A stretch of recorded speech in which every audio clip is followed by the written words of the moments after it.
ಅಂದ್ರೆ ನಮ್ಮ ಹಿರಿಕರೆಲ್ಲಾನು ಆರ್ಗ್ಯಾನಿಕ್ ಫಾರ್ಮಿಂಗನ್ನೇ ಮಾಡ್ತಾ ಇದ್ರು. ಈ ಕೆಮಿಕಲ್ ಫರ್ಟಿಲೈಸರ್ಸ್ ಆಹಾರಗಳನ್ನ ತಿನ್ನೋದಕ್ಕೆ ನಾವು ಯಾವಾಗ ಸ್ಟಾರ್ಟ್ ಮಾಡಿದ್ವಿ ಅಂದಾಜಲ್ಲಿ? ಸೆಂಚುರಿ ಒನ್ನಿಂದ 17th ಸೆಂಚುರಿವರೆಗೂ India own about 27% of world's health. 27%. 7%. ಅಂದ್ರೆ ಅದನ್ನ ತಂದಿದ್ದು ಬೆಳಿತಿರೋದು ಸಾಲ್ತಿಲ್ಲ ಅನ್ನೋ ವಿಷಯಕ್ಕೆ. ಅಂದ್ರೆ ಹೇಳಿದ್ನಲ್ಲ, ಫೆಮೈನ್ ಆಯ್ತು ಬೆಂಗಾಲ್ ರೀಜನ್ ಅಲ್ಲಿ. ಅದು ತುಂಬಾ ಜನ ಸತ್ತೋದ್ರು ಹಸುವಿನಿಂದ. ಇದರಿಂದ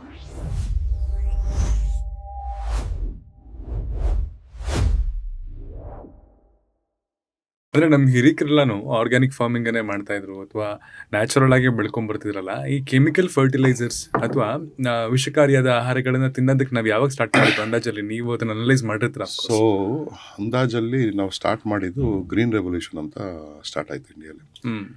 ಆ ಗ್ರೀನ್ ರೆವಲ್ಯೂಷನ್ ಸ್ಟಾರ್ಟ್ ಆದಾಗ 1972 ಟೈಮಲ್ಲಿ, ಆಗ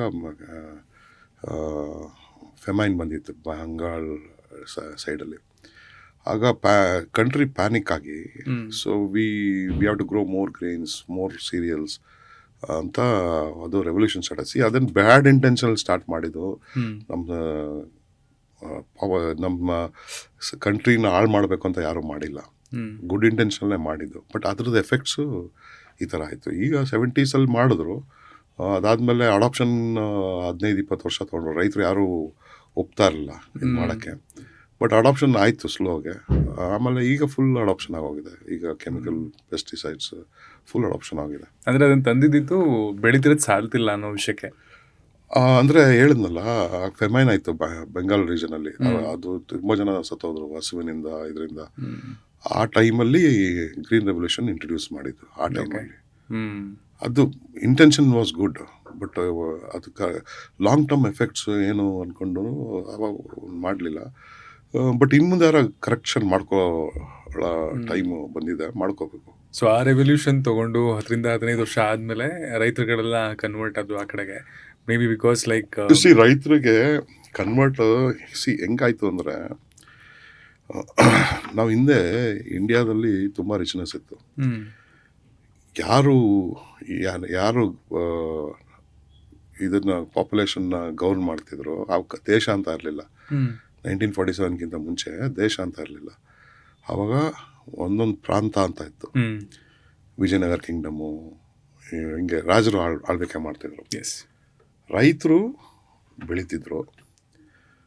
ರಾಜರಿಗೆ ಅವ್ರು ಬೆಳೆದಂಥ ದವಸ ಧಾನ್ಯಗಳನ್ನು 1/3, ಯೂಶಲಿ 1/3 ಕೊಡೋರು. ಅಂದರೆ 33%.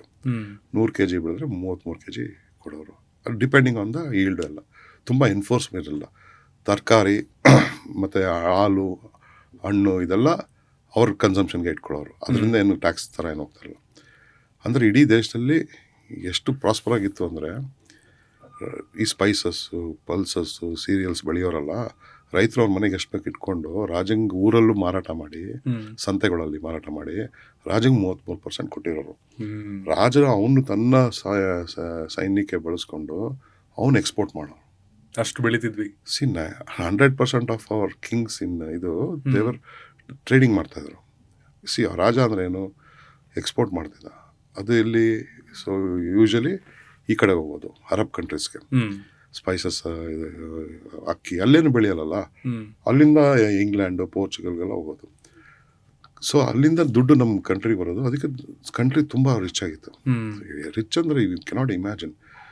ಆಂಗಸ್ ಮ್ಯಾಡಿಸನ್ ಅಂತ British economist has written a book about Indian economy and China. Century ಒನ್ನಿಂದ 17th ಸೆಂಚುರಿವರೆಗೂ India own about 27% of world's health. 27%. China second ಇತ್ತು, 18% ಇತ್ತು. So India, China both agriculture practices very robust. ಯಾರು ರಾಜರು ರೈತರಿಗೆ dictate ಮಾಡ್ತಾ ಇರಲ್ಲ, ಇದನ್ನೇ ಬೆಳಿ, ಅದನ್ನೇ ಬೆಳಿ, ಇದನ್ನು ಹಾಕು, ಅದನ್ನು ಹಾಕೋದು. They were very well aware. ಏನಾಯಿತು ಇದು, ಅದಕ್ಕೆ ನಾವು ಇಂಡಿಯಾ ಶ್ರೀಮಂತಿಗೆ ಇದೆ ಅಂತ ಎಲ್ಲ ಇದರಲ್ಲೂ ಹೇಳ್ತೀನಿ. ಆ ಶ್ರೀಮಂತಿಗೆ ಇದ್ದಿದ್ದಕ್ಕೆ ಮೊಘಲರು ಬಂದರು, ಅಂದರೆ ಆ ಕಡೆಯಿಂದನೇ ಬಂದರು, ಅರಬ್ ನೇಷನ್ಸಿಂದ. ಇಲ್ಲೇ ಆಳ್ವಿಕೆ ಮಾಡಿದ್ರು, ಇಲ್ಲೇ ಸೆಟ್ಲ್ ಆದರು. ಅದಾದಮೇಲೆ ಬ್ರಿಟಿಷ್ ಅವ್ರು ಬಂದರು, ಪೋರ್ಚುಗೀಸ್ ಬಂದರು, ಫ್ರಾನ್ಸ್ ಅವ್ರು ಬಂದರು. ಏನಕ್ಕೆ ಬರ್ತಾರೆ ಬೇರೆ ದೇಶಕ್ಕೆ? ಬಂದು ಸಂಪತ್ತಿರೋದಕ್ಕೆ. ನಾಟ್ ಓನ್ಲಿ ಇದು India lot of gold, diamond, hmm so ಅದೆಲ್ಲ ಇದು ಮಾಡಿಕೊಂಡು ಹೋದರು. ಸೊ ಆ ಅಗ್ರಿಕಲ್ಚರ್ ಪ್ರಾಕ್ಟೀಸ್ ಅಷ್ಟು ಚೆನ್ನಾಗಿತ್ತು, ರೋಬೋಸ್ಟ್ ಆಗಿತ್ತು, ಪೀಪಲ್ ಹೆಲ್ತಿ ಆಗಿದ್ರು.